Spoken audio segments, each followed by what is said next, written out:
মিছিলে মুখরিত করেছেন।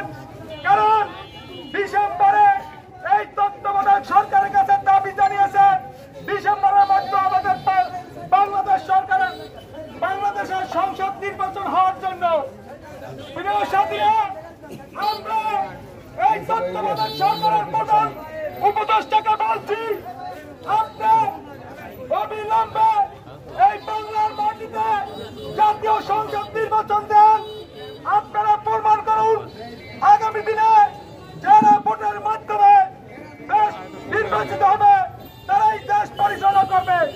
প্রিয় সাথীরা, আপনারা জানেন এই মঠবাড়িয়ায় অনেক নূতন বিএনপির নাম করে বিভিন্ন জায়গায় চাঁদাবাজি করছে। আওয়ামী লীগের এজেন্ডা বাস্তবায়নের জন্য আমরা এই মঠবাড়িয়ায় কারা কারা বিএনপি করছেন, যুবদল করছেন, ছাত্রদল করছেন, আমরা সবাইকে চিনি। আমরা আজকের যারা এই সৈনিক তারেক রহমানের সৈনিক, আপনাদের প্রত্যেকের দৃষ্টি আকর্ষণ করে বলছি, আজকের এই বিভিন্ন কুচক্রী মহল বিভিন্ন জায়গায় চাঁদাবাজি করছে, বিভিন্ন জায়গায় ইফতিজিং করছে। আজকের এই সম্পূর্ণ দায়িত্ব বিএনপির উপরে ঢালার জন্য।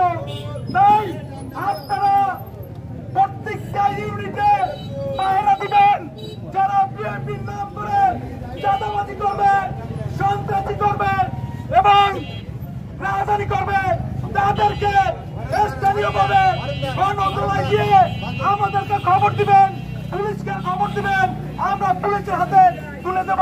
প্রিয় সাথীরা,